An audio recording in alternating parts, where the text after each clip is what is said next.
You're listening to There, Episode 1, The Narrator.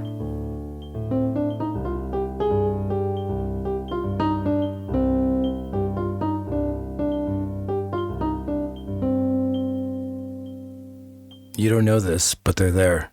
The voices. At first, they come to you as whispers, soft as a gentle breeze. When you learn to quiet your mind, you can hear them, and then they never leave. And as soon as you've learned to quiet your mind, you'll want to unlearn it so that the noises around you come back to block them out. Because you really didn't want to hear them in the first place, and you certainly don't want to hear what they have to say. But they are there. They always were, always in existence, and I will tell you what they tell me as precisely as I can, no matter what they have to say. They will tell me all about you when your time comes, and it will, they assure me. If you heard their voices, then you would know their stories. They are mine and they are yours, and therefore we are bound to tell them. I will tell you their stories because I hear the voices, and when you are ready to listen, you will hear them too. And then you will tell their stories, but first you must tell yours.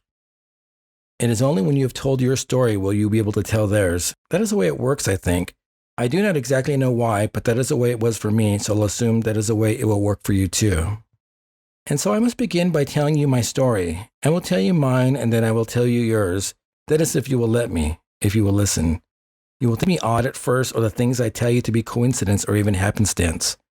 But coincidence will dissipate and the truth will appear through the mist of its demise. So what is my story? Why are we here? Where does it begin? That is what this is about, right?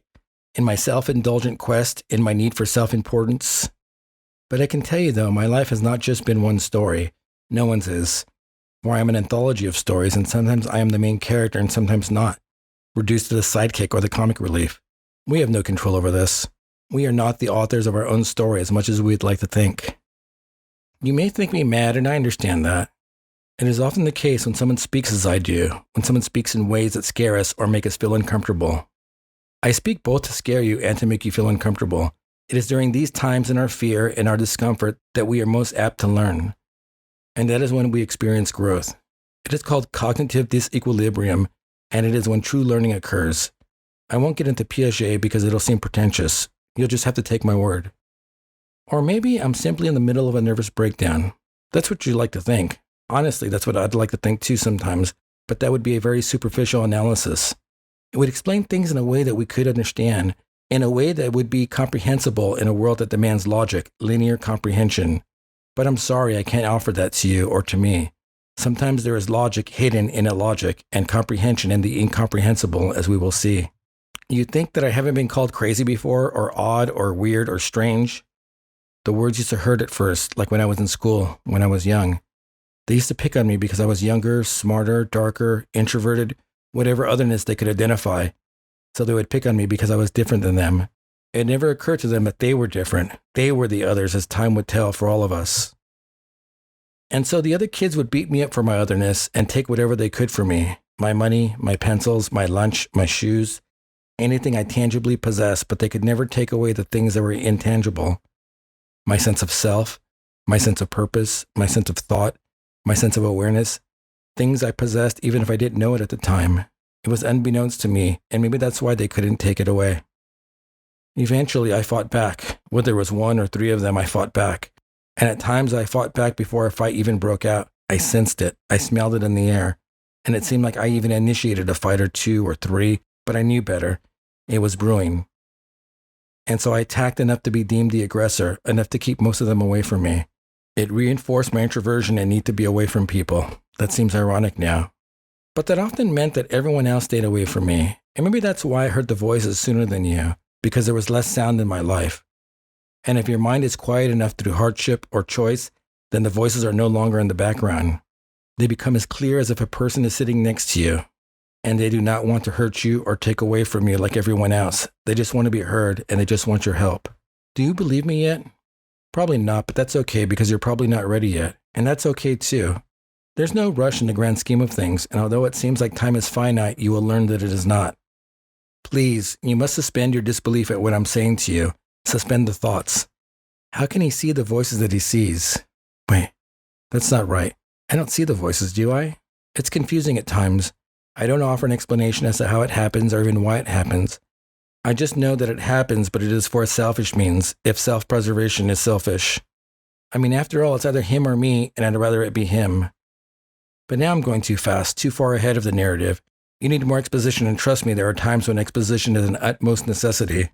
I saw the voices in my head, and one day the voices appeared to me, and it was then that he appeared. And I watch for him, and I watch for you too, and we'll see both of you again. There are two of us, if you'll permit me to go ahead in the narrative. Like maybe we are being herded. And I think of Noah, like we're all waiting for the catastrophe. Isn't it time for a great disaster to remind us of our insignificance? Isn't it time for us to be put in our place again? A system reset? Maybe he is behind all of this, telling Noah to herd us into the ark before the storm of all storms, the savior in our destruction. So in pairs we seek salvation, pairs yet opposites, like David and Goliath, God and Lucifer, heaven and hell, and the rest of the biblical cliches. There are two of us. That much I know. Whether you believe me or not is irrelevant. I've seen him, my other. And there might be two of you too. Time will tell. He's out there and I will find him. And if I find him, then I will know that we are not alone. And then you must find yours before she finds you. I know I sound fragmented, and that's because when I thought it was whole, I found that it was not. None of us are. I should just start off at the beginning by telling you a little bit about myself. Who am I? That's the question, right? Why should you listen to me right now at this moment instead of walking away like so many others before you? If you do, I get it. I'm used to it. But it's also a defense mechanism, right? What I'm telling you makes you feel uncomfortable and you'd rather not feel that way. Walking away preserves your safety, even if it really doesn't, because I know better. None of us are safe. Before all this began, I was a behaviorist by trade, as a consultant. That means I study behavior, but it is more than that. It means I can change behavior through scientifically proven means, especially behavior people don't want, like smokers and overeaters. I've worked for many companies trying to increase productivity, like a certain computer software company that I cannot name because of the NDA. I've also worked for some sports teams in the MLB and NFL, can't name teams though, but organizations trying to be better than the rest, trying to get more from their people so that they're the best they can be. And they became more successful, of course, because the science dictated that it would. It's like, in my job, I'm God, and I can make them do things that I want them to do. But it's not like that. It's an altruistic job that requires benevolence. It's important that you know that I am benevolent, even if I do things that seem contrary. Any malevolence on my part just seems malevolent, but it is not, I assure you. I was always good at watching people, not in a creepy way, most of the time. I'm an introvert, which means I don't like interacting with people, but I do like watching people. I like to see what they do and what they say and hypothesize on why they do that. It really is a cornerstone of behaviorism even before I studied it explicitly. Even as a child, I watched people. My mom would take me to the grocery store and I would watch. And people ignored me because I was a kid. They automatically thought that just because I was smaller than them, that I was unimportant, and so I was invisible. It benefited me because I could watch them and they didn't see me. As I got older and taller, they still ignored me, and I came to the realization that they ignored me because I was still invisible, insignificant to them in the hierarchy of their lives. So why should they pay attention to me? And so they didn't, and that may be my ultimate weapon in this war. I use the word war with intentionality. That's what it is, I think, the war of all wars, and my invisibility is my superpower. It allowed me to make the discovery, as you will see, that is, if you will permit me. Periphery is something that is intentional. It is something that our brain defines for us so that we aren't overwhelmed with information. It is a shield that has evolved in our fight or flight conditioning. Things that demand our attention are brought to the forefront of our senses, especially our vision. Everything else is reduced to our periphery, background fuzz, because our brain deems it unimportant. If we are in danger, then we focus on the immediate threat. Nothing else matters but this threat because our life depends on it. What our brain doesn't take into account is that the threat is based on perception, a perceived threat. What may be a threat may not be an actual threat at all. And if we are focused on a perceived threat, then an actual threat may be undetected until it is too late. Pack animals have figured this out through generations of evolution so that they work in unison. The pack have one act as a perceived threat so that the prey focuses on one animal in front of it without ever realizing that the actual threats have attacked at each side. It is only when it is being feasted upon that it realizes what has happened. I have learned, though, that periphery can be adjusted. It can be reduced so that we are paying attention to many elements simultaneously, so that we are cognizant of many things around us all at once, like observers of a snow globe, omniscient, godlike. It does take training, but periphery can be reduced or eliminated. After all, activity in the periphery has become a part of my job because I am required to observe people, and fight or flight isn't applicable anymore. Of course, if I was in any real danger, then all bets would be off. The key to watching people is that they can't know you're watching them because it would skew your data. Reactivity, that's what it's called. It's when a person knows you're watching them so they behave differently. In essence, they are on their best behavior, and that's not what you want. You want them at their worst behavior to get baseline data. That's what I do. I watch them, and I'm most effective hiding in their periphery when I don't register in their immediacy. And that means I have to observe them in my periphery. People are always so busy focusing on their immediacy that they ignore the periphery, and it is there that the most important things may pass by undetected, unnoticed. Unless we choose to notice, unless we take the time to stop moving forward and pay attention to the things in the periphery that may be the most important things in our lives, and unless we stop to notice, they will always be fuzzy, just out of focus, and these things will be reduced to nothingness, or they will kill us. That first time when I saw you, I saw me, like a mirror, yet not. It was subtle at first, but now I know better. I saw you. I didn't notice at first. I walked around the world without even noticing you. Like people never noticing me, I suppose. And then it happened, out of the corner of my eye. I left the coffee shop by my apartment that morning on my way to work, in a way that could not have been happenstance. After all, every morning I always brewed my own coffee, but that morning the machine wouldn't work. I didn't realize that water created hard water buildup. I should have been running vinegar and water or a descaler through the machine, something to erode the hard water buildup, but I didn't, and so it didn't work that morning. I was left with no choice. It was the coffee shop down the street, and it was nothing special, a drip with half and half and turbinado. I walked down the street and past the alley. That's the first time I saw you, out of the corner of my eye. Isn't that the way it always is? Out of the corner of our eyes, the corner of our minds, there but not. There in the alley, in my periphery, was a broken mirror that stood leaning against a commercial garbage bin, and there was a glimmer that somehow existed within a shadow. That was you. There was a smell ever so slight, maybe even slighter because of the aroma of the freshly brewed coffee. Or maybe I dismissed it when I passed the alley. It smelled like warm, wet bread. And that is when I heard the voice for the first time, or more accurately, the first voice for the first time. I see you. Do you see me? It faintly registered as subconscious at the time, and I continued on my way to work.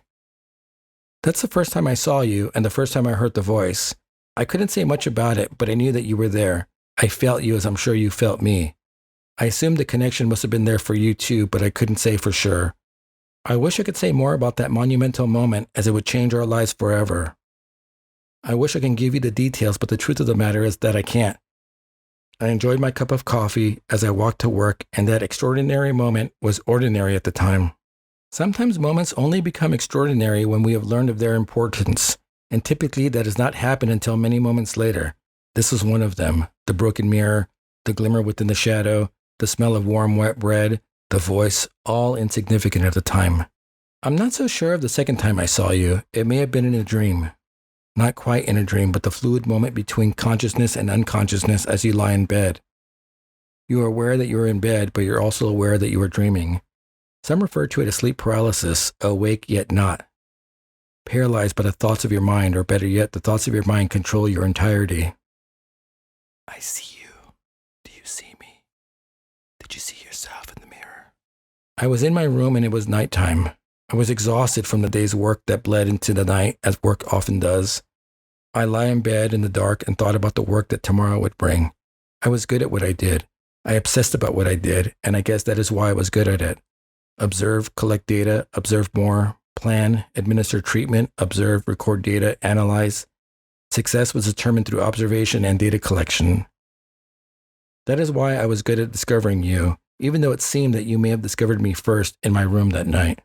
As the thoughts became less focused, my mind took those thoughts and tried to carry them into my dreams. And then there was that smell that was familiar and strange at the same time, that warm, wet bread.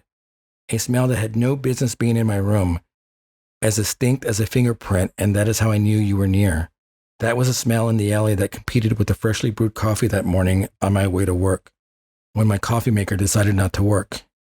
In that delicate state of awake yet not, I smelled you again. You were in the corner of my room, awaiting in the shadows. I see you. Do you see me? Do you see yourself in the mirror? I did. I saw you in the mirror. That's why I broke it, because there shouldn't be two of us. Why are we here? Why is he doing this to us? Why are you doing this to me? What do you want from me? I will not let you hurt me. Be warned.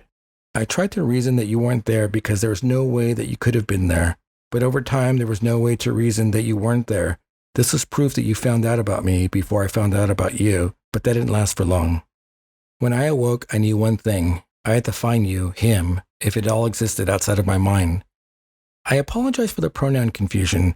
Understand that it confuses me too. Sometimes I cannot separate me from you, from him, from Noah. Maybe we are all me. Time will tell. I knew I wasn't safe, and I looked around my apartment for signs that you were there. Something that had been moved, a lock that had been tampered with. But there was nothing, so I looked for something else, anything I could carry with me. I opened the drawer in the kitchen. I couldn't carry a knife with me. It wasn't inconspicuous enough. I couldn't justify it. And so I opened another drawer. A spoon offered little to no protection. The next drawer was spatulas and whisks. No good. So I went to the last drawer, that one drawer in the corner where miscellany resided. And that's when I saw it, the screwdriver. I could use this, and more importantly, I could explain this. I needed to tighten this or replace that at the office. I could even work it into my training as a metaphor. Be the screwdriver of your organization. Tighten the loose screws. It practically wrote itself into my presentation. I looked at the screwdriver. The steel was at least 3 inches. I could insert this into the base of your skull, and that would be the end of you, us, him. The screwdriver was just the thing I needed, and the color spoke to me. The handle alternated red and black. Red and black is a friend of Jack. Wasn't that the saying? Or was it yellow and black is a friend of Jack? Or red and yellow can kill a fellow? Or black and yellow can kill a fellow? I guess it didn't matter because the screwdriver handle didn't even have yellow on it, so I was safe, if I was a fellow. I took it and placed it in my pocket and was already working it into my next presentation. Get rid of your loose screws. I held onto the handle in my pocket, feeling the smoothness of the plastic. I ran my finger down one of the grooves back and forth as I rode the cab to work. I lowered the window, and there it was. Stop, it's him. There he is. Don't you smell him? Take a deep breath. This is it.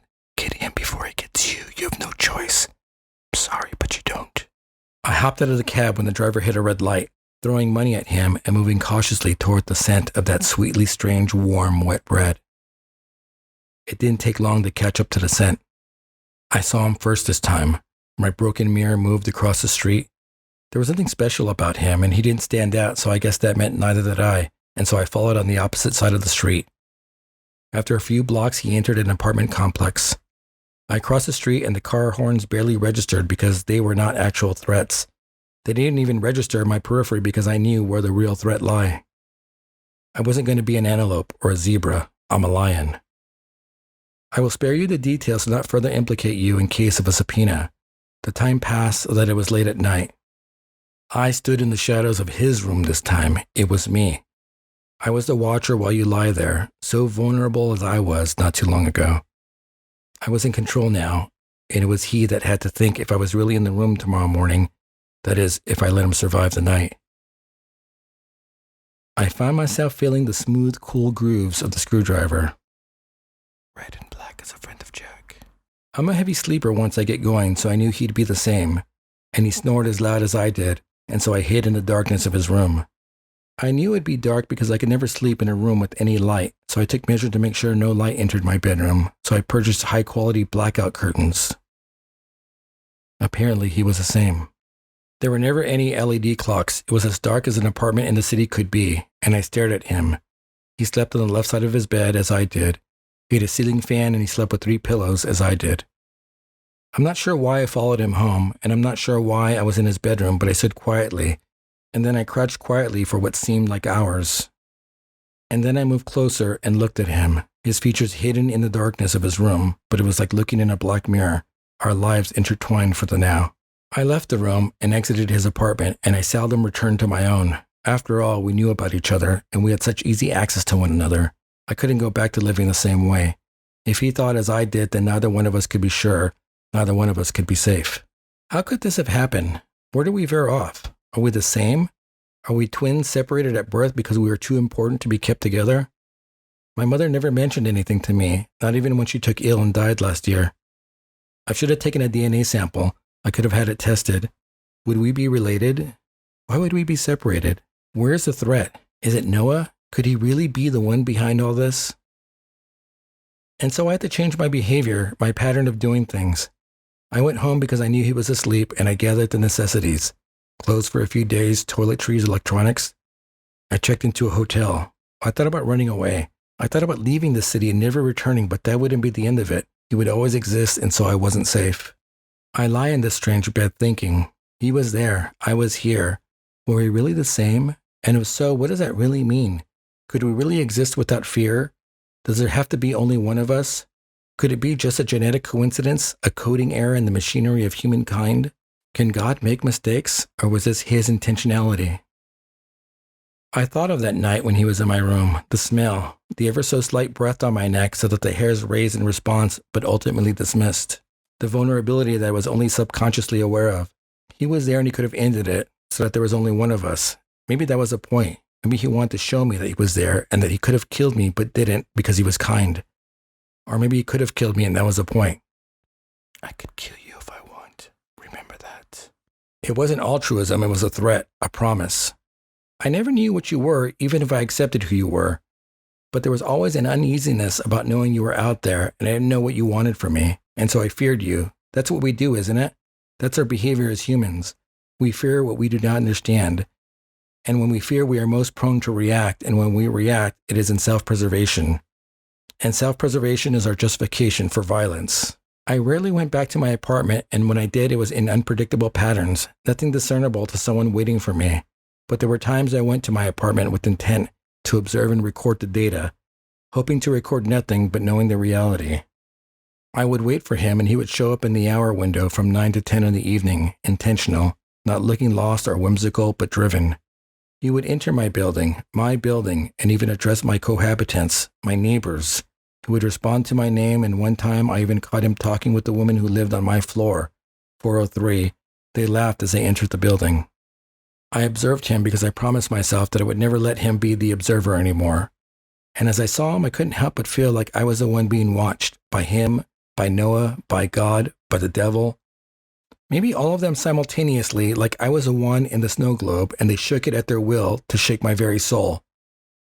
It was this last time I saw his intent after laughing it up with 403, but this time he didn't exit the building within the hour. And so I waited and I observed and I waited to record some shred of data. He eventually exited the building as day broke, but this time he stopped and looked up towards my window, or was it 403's? And that is when I saw it. He reached for something in his pocket and removed it. Although I couldn't see definitively what it was as he clutched it, I could see it glimmer in the morning light, and he walked off. And I followed, not caring about data anymore. I see you. I see me. Like a mirror, broken or not. But there is no more periphery. There is just you. There is just me. As you crossed the alleyway, I decided to grab you. I reached through our mirror until you became tangible. It was the only thing I could do, and I knew that if I hadn't grabbed you first, then you most certainly would have grabbed me, so I did the only logical thing. I held you as I forced you into the alleyway. At first you didn't resist, and when you did, I pushed you away violently. You crashed into the cracked mirror that still stood against the garbage bin. I ran to meet you and held you tight again, a deep, intimate embrace, like I had never held anyone before because it was you, and it was me, and it was us. You smiled, and I met your smile with a smile of my own. We were together at last with no disillusions, no words ever passing between us. And I drove it in. I turned the loose screw, and I kept turning and turning until I could turn it no more. As the smile on my face grew wider and wider still. You tried to fall to the ground, but I held you in place in my arms where you belonged. I felt the weight of your body and pulled you closer. And that was the first time I saw you, the first time I really saw you. You were helpless. You were in pain. And the weight of your body became too much for me, so I followed you to the ground, on top of the broken mirror fragments, and I retreated. You reached out to me for help with your hand extended, with your fingers begging me to touch you, but I couldn't reach back. I couldn't. That would mean that we were connected, and we really were not. After all, you'd rather be the one standing over me instead of the other way around. The pool of blood began to gather around your stomach, and no matter how hard I tried not to, I looked in your eyes and I saw the pain. I was compelled to look in those eyes until I could stand it no more. I didn't want to be the last thing you saw as you died, as we died. I wanted to run away, but I didn't want you to die alone. We were connected no matter what I thought. And so I looked away. I looked away from your eyes in an act of true cowardice, and that's when I saw it.